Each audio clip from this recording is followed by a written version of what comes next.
Hello everyone, welcome back to my stitches. ये जो designer blouse आप देख रहे हैं, आज इस ब्लाउज़ की कटिंग और स्टिचिंग मैं आप लोगों के साथ शेयर करूंगी। और इसको बनाना बिल्कुल ही ईजी है, बिल्कुल सिंपल तरीके से मैंने इसको सिखाया है। तो चलिए इसकी कटिंग स्टार्ट कर लेते हैं। तो सबसे पहले हम इसकी ड्राफ्टिंग करेंगे पेपर पर। तो फ्रंट पार्ट की हम यहाँ पर ड्राफ्टिंग कर रहे हैं। इसके लिए हम लेंथ यहाँ पर मेज़र कर लेते हैं।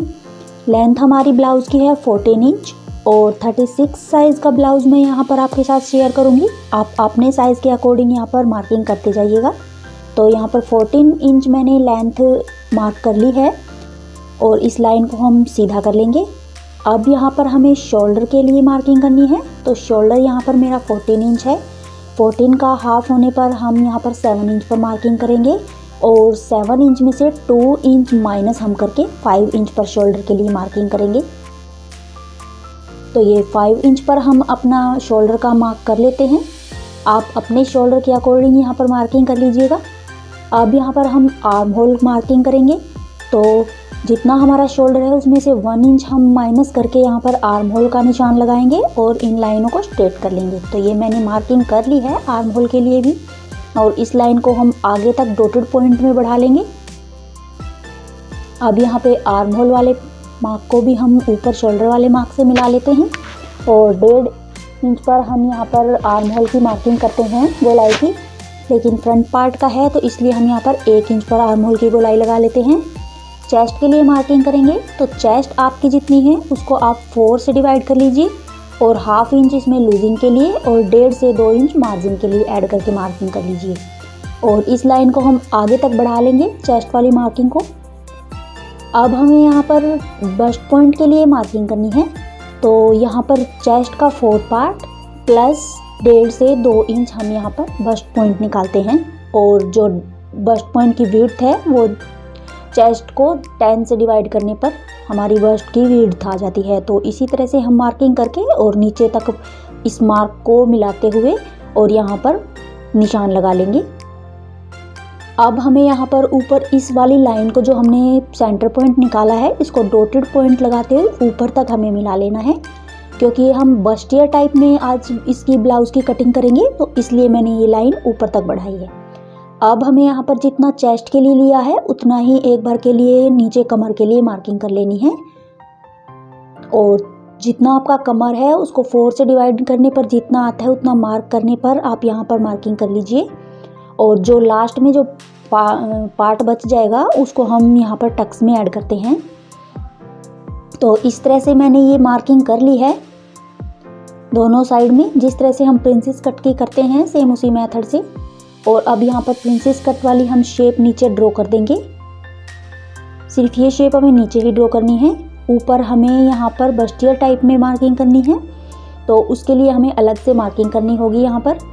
तो उसके लिए पहले हम यहाँ पर पौना इंच पर जो ये हमारा सेंटर पॉइंट है यहाँ से हमें पौना इंच पर यानी कि 0.75 इंच पर दोनों साइड में सेंटर पॉइंट वाली लाइन से दोनों साइड में मार्किंग कर देनी है। और इस लाइन को हमें थोड़ा सा आगे बढ़ाना है।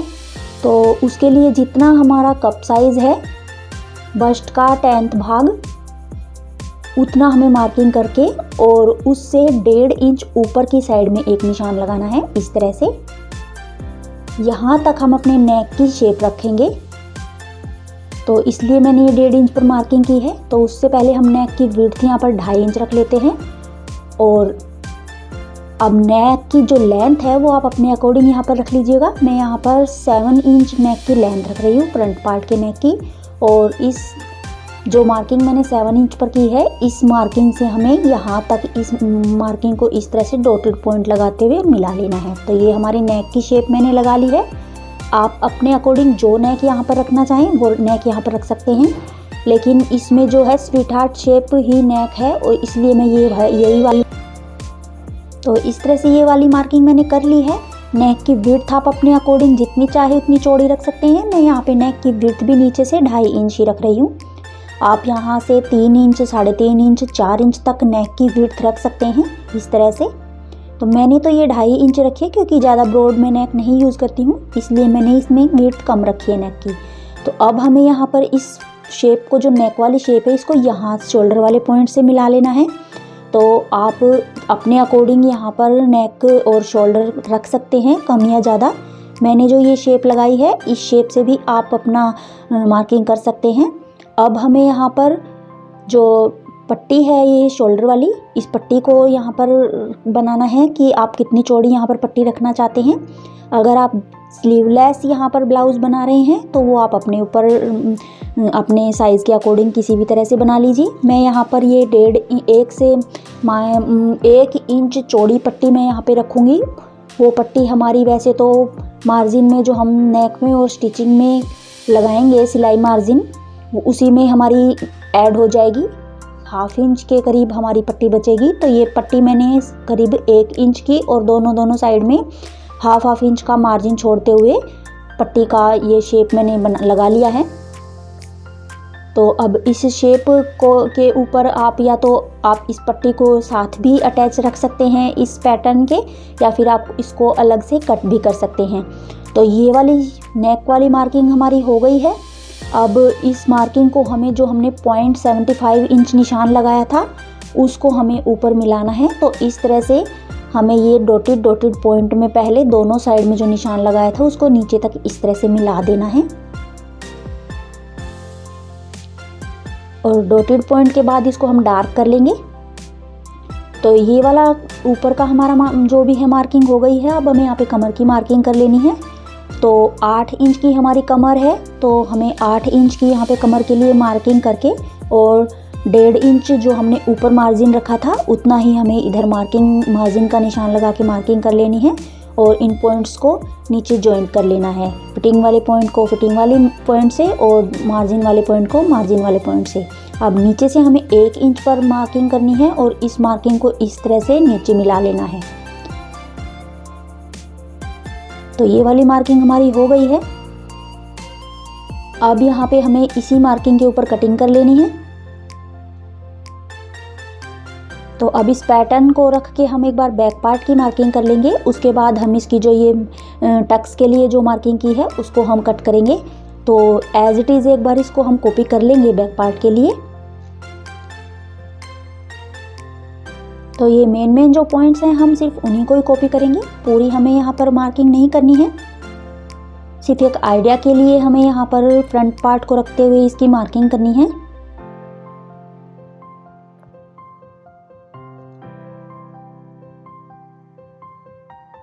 तो ये मेन सभी पॉइंट्स मैंने यहाँ पे लगा लिए हैं। अब इस पार्ट को हम हटा देंगे और बैक पार्ट की मार्किंग फिर से कर लेंगे। तो यहाँ पे आप बैक पार्ट में जो हुकाई की पट्टी है वो जितनी चौड़ी रखना चाहिए उतनी रख के और आप बाकी के को नेक में कन्वर्ट कर दीजिए। तो इस तरह से हम नेक की भी मार्किंग कर लेंगे। तो बैक पार्ट में हम उसी मेथड से कटिंग करेंगे जिस तरह से हम नॉर्मल ब्लाउज में करते हैं। बस यहाँ पे नेक की जो शेप है वो आप अपने अकॉर्डिंग कम या ज़्यादा कर सकते हैं।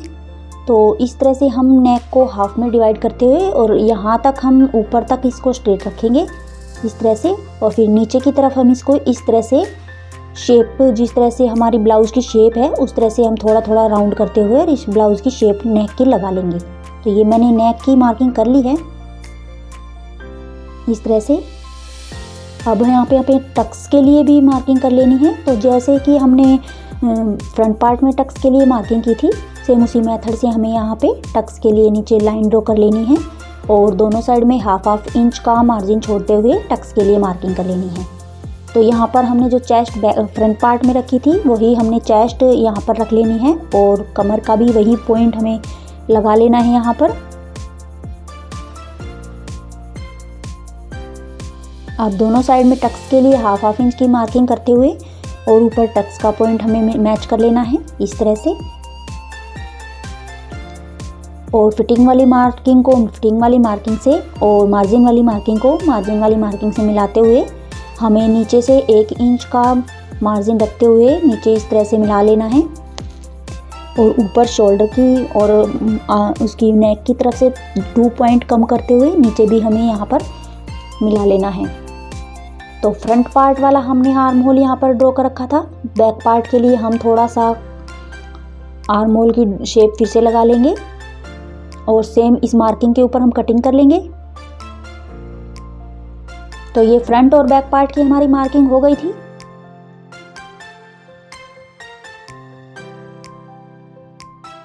अब ये फ्रंट पार्ट में जो हमने टक्स के लिए मार्किंग की हुई थी, सेम उस मार्किंग के ऊपर भी हम इसी तरह से कटिंग कर लेंगे। तो उससे पहले हमें जहाँ पे ये दोनों पॉइंट्स मिलाने हैं उस पॉइंट में हमें यहाँ पर मार्किंग कर लेनी है, क्योंकि ये पॉइंट्स हमें फैब्रिक पर जब जॉइंट करेंगे तो ये दोनों हमें मार्किंग मैच करते हुए फैब्रिक पर जॉइंट करना है। तो इसलिए मैंने ये मार्किंग की है। अब सेम मार्किंग के ऊपर हम कटिंग करते हुए इन पैटर्न्स को अलग कर लेंगे और इन पैटर्न्स को ही रखते हुए हमें फैब्रिक पर कटिंग करनी है। तो ये स्ट्रिप हमें दोबारा अलग से जॉइंट करनी पड़ेगी, क्योंकि इस मार्किंग को तो हम कट करेंगे और इस तरह से जॉइंट करते हुए हमें इसको फिर से स्टिच कर लेना है फैब्रिक पर। तो ये वाली मार्किंग और कटिंग हमारी हो गई है। अब हमें यहाँ पर स्लीव्स के लिए मार्किंग करनी है। तो स्लीव्स आप अपने अकॉर्डिंग जितनी आप लेंथ रखना चाहे उतनी आप रख सकते हैं। मैं यहाँ पर 21 इंच की लेंथ रख रही हूँ और चेस्ट का जो हमारा फोर्थ पार्ट होता है उतनी हमारी जो स्लीव्स की विड्थ होती है। तो ये 9 इंच पर मैंने स्लीव्स की विड्थ रखी है और 3 इंच पर हमें इस तरह से मार्किंग करते हुए ये लाइन स्ट्रेट कर लेनी है इस तरह से। अब इस लाइन को हाफ में डिवाइड करते हुए एक मार्किंग करनी है इस तरह से। अब नीचे की तरफ से भी हमें वही मेथड यूज़ करना है। तो इस साइड में हमें 2.5 इंच की मार्किंग करते हुए और नीचे हाफ में डिवाइड करते हुए इसको यहाँ पर मार्किंग कर लेनी है और इस मार्किंग को यहाँ की मार्किंग से इस तरह से मिला लेना है और यहाँ पर थोड़ा थोड़ा राउंड शेप करते हुए हमें स्लीव्स की शेप क्रिएट कर देनी है इस तरह से। अब हमें यहाँ पर मोहरी के लिए मार्किंग करनी है। तो जितनी आपकी मोहरी है उतना ही आप यहाँ पर मार्किंग कर लीजिएगा।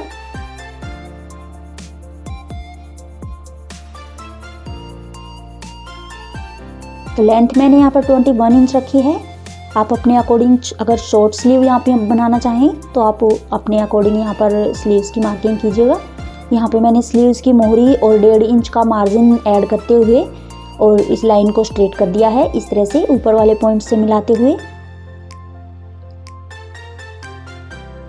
और यहाँ पे स्लीव की हमने शेप क्रिएट कर दी है।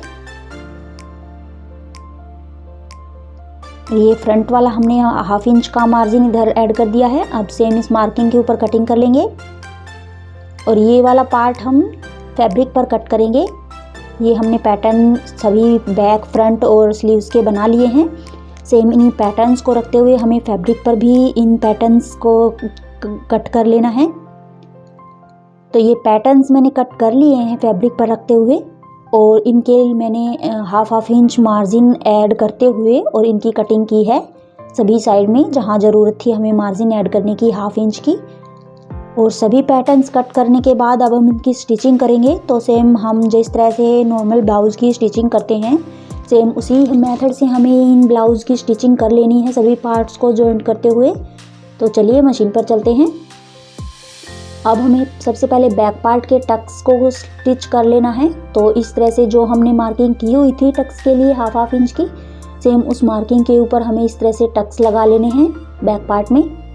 तो ये दोनों टक्स मैंने लगा लिए हैं। अब हमें यहाँ पर हुक और आई की पट्टी ऐड कर देनी है यहाँ पर बैक पार्ट में। तो इस तरह से स्टिच करते हुए हुक और आई की दोनों साइड की पट्टियाँ हम स्टिच कर लेंगे बिल्कुल सफाई से। तो इसमें कोई मुश्किल काम नहीं है। जिस तरह से हम नॉर्मल ब्लाउज स्टिच करते हैं सेम उसी मेथड से हमें यहाँ पर ब्लाउज की स्टिचिंग करनी है।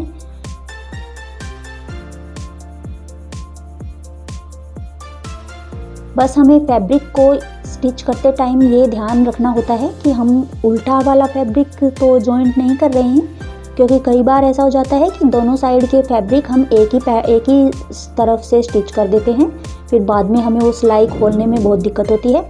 तो सिर्फ स्टिचिंग करते टाइम हमें फैब्रिक का ध्यान रखना पड़ता है। तो इस तरह से स्टिच करते हुए मैंने नेक को भी स्टिच कर लिया है, बैक पार्ट के नेक को। आप चाहें तो यहाँ पर बुकरम वाले पैटर्न्स जो आते हैं उनको कट करते हुए नेक की स्टिचिंग कर सकते हैं। उससे आपकी जो फिनिशिंग होती है नेक की वो बहुत अच्छी तरह से क्रिएट होती है। बट मैं यहाँ पे बुकरम यूज़ नहीं करती हूँ, मैं सिर्फ नॉर्मल फैब्रिक से ही नेक की शेप बनाती हूँ। तो मेरे लिए ये इजी है। आप अपने अकॉर्डिंग जिस तरह से आपको सूटेबल लगे आप उस तरह से नेक की स्टिचिंग कर लीजिएगा। तो ये दोनों साइड का बैक पार्ट का मैंने नेक स्टिच कर लिया है।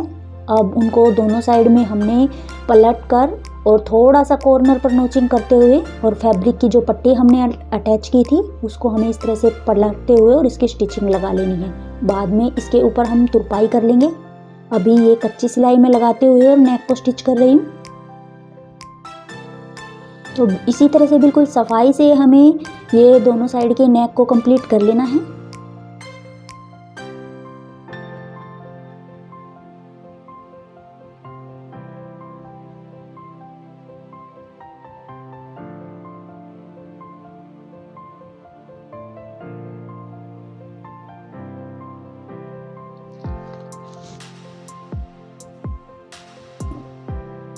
तो ये दोनों साइड के नेक मैंने स्टिच कर लिए हैं बैक पार्ट के।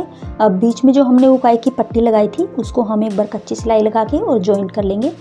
बाद में जब हम दोनों साइड में फिटिंग की सिलाई लगाएंगे तो अब इस सिलाई को हम निकाल देंगे। तो ये मैंने सिलाई लगा ली है। अब इसी तरह से हमें फ्रंट पार्ट को भी स्टिच कर लेना है। तो इस तरह से दोनों साइड के कप्स को हमें यहाँ पर जो हमने मार्किंग की थी जॉइंट करने के लिए उस मार्किंग को हमें यहाँ पर जॉइन करते हुए और कप्स की सिलाई लगा लेनी है। तो हाफ इंच का मैंने एक्स्ट्रा फैब्रिक पर मार्जिन लिया था, उस मार्जिन को छोड़ते हुए हमें यहाँ पर सिलाई लगा लेनी है कप्स की। तो एक साइड का ये कप मैंने स्टिच कर लिया है। आप देख सकते हैं यहाँ पर हमारा फैब्रिक थोड़ा भी छोटा या बड़ा नहीं हुआ है और सेम उसी पैटर्न से हमारा फैब्रिक स्टिच हो गया है। तो ये दोनों साइड के कप्स मैंने स्टिच कर लिए हैं। अब हमें यहाँ पर नेक के लिए क्रॉस पट्टी लगाते हुए नेक की स्टिचिंग कर लेनी है। तो ये क्रॉस पट्टी मैंने 1.5 इंच की कट की थी विड्थ में और लेंथ आप अपने नेक के अकॉर्डिंग यहाँ पर कट कर सकते हैं इसकी। इस तरह से धीरे धीरे बिल्कुल आराम से हमें ये क्रॉस पट्टी को पकड़ते हुए नेक के साथ स्टिच कर लेना है। क्रॉस पट्टी हमें बिल्कुल हल्के हाथ से पकड़नी है, इसको थोड़ा भी खींचना नहीं है क्योंकि खींचने से हमारे नेक की जो शेप है वो बिगड़ जाती है। तो दोनों फैब्रिक को हमें बिल्कुल स्मूथली पकड़ते हुए और स्टिच कर लेना है। तो नेक स्टिच करते टाइम हमें थोड़ा सा सफाई का ध्यान रखना पड़ता है यहाँ पर। तो ये क्रॉस पट्टी मैंने अटैच कर ली है। अब इसको हम पलटते हुए और इस तरह से फोल्ड करते हुए एक ऊपर इसके ऊपर टॉप स्टिच लगा लेंगे। बाद में इसकी हम तुरपाई भी कर लेंगे। अगर आप स्टिचिंग यहाँ पर लगाना चाहें तो स्टिचिंग भी लगा सकते हैं। मैं इस पर बाद में तुरपाई करूँगी। इस कच्ची सिलाई को मैं खोल दूँगी। एक्स्ट्रा फैब्रिक को हम कट कर देंगे दोनों साइड से। अब हमें यहाँ पर जो पट्टी हमारी शोल्डर वाली थी उसको अटैच कर देना है। तो ये नेक वाली साइड से मैंने अलग से पट्टी जॉइंट करते हुए और शोल्डर पट्टी को स्टिच कर लिया था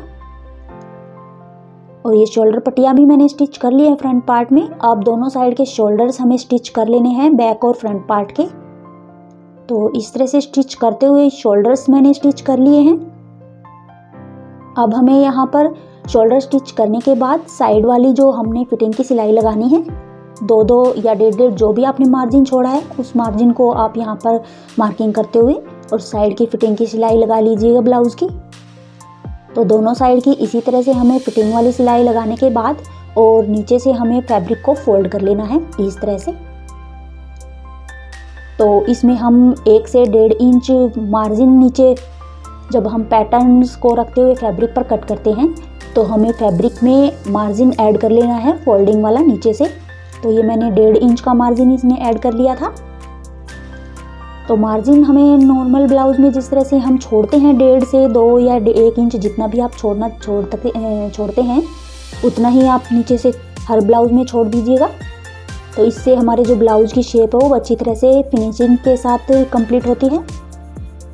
अब हमें यहाँ पर स्लीव्स स्टिच कर लेनी है। तो स्लीव्स की हमें जो मोहरी है वो हमें इस तरह से हाफ इंच फोल्ड करते हुए और दोनों पहले स्लीव्स हमें मोहरी वाली साइड से स्टिच कर लेनी है। तो इसी तरह से दूसरी वाली भी मोहरी मैं स्टिच कर लूँगी स्लीव्स की। और मोहरी स्टिच करने के बाद हमें यहाँ पर साइड में स्लीव्स में दोनों साइड में फिटिंग वाली सिलाई लगा लेनी है। तो फिटिंग वाली सिलाई हम ब्लाउज में जो हमने आर्म होल हमारा स्टिच हुआ है उसको हमें यहाँ पर मेज़र करते हुए और स्लीव्स की फिटिंग वाली सिलाई लगानी है आर्म होल को मेज़र करते हुए ब्लाउज के को। तो ये दोनों साइड की स्लीव्स को मैंने स्टिच कर लिया है इसी तरह से। तो मैं इसी तरह से ब्लाउज हो या फिर कुर्ती हो, इसी तरह से स्लीव्स अटैच करती हूँ। इससे जो हमारी ब्लाउज़ की या कुर्ती की फिटिंग जो होती है वो बहुत परफेक्टली फिट होती है बॉडी पर। तो पहले मैंने ब्लाउज़ में फिटिंग वाली सिलाई लगाई थी, अब मैंने स्लीव्स में फिटिंग वाली सिलाई लगा ली है। अब इस तरह से हमें स्लीव्स को पकड़ते हुए और इस तरह से ब्लाउज़ में स्लीव्स को स्टिच कर लेना है।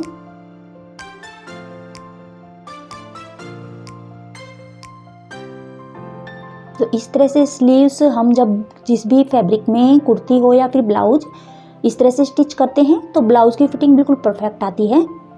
हमारा ब्लाउज़ नीचे की साइड से जो साइड में हमारा ऊपर की तरफ खिंचता है वो खिंचने का जो प्रॉब्लम होता है वो सॉल्व हो जाता है इस तरह से स्टिचिंग करने से। तो इसी तरह से स्टिच करते हुए मैं दोनों साइड की जो स्लीव्स हैं वो अटैच कर लूँगी ब्लाउज के साथ। तो ये देखिए दोनों साइड की स्लीव्स मैंने अटैच कर ली है और इस तरह से स्टिच करते हुए हमारा ब्लाउज ऑलमोस्ट कंप्लीट हो चुका है। अब इस पे प्रेस करने के बाद जो ब्लाउज़ का फाइनल लुक है वो हमारा आप देख सकते हैं।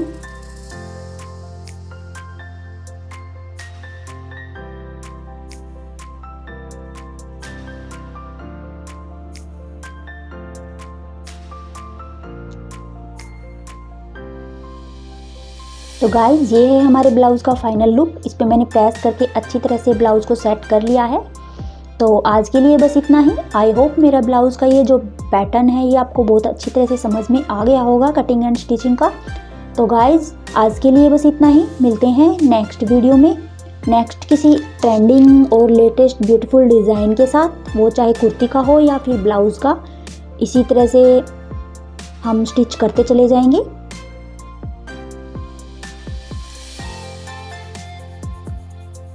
तो मिलते हैं नेक्स्ट वीडियो में। Till then thanks for watching. Bye bye.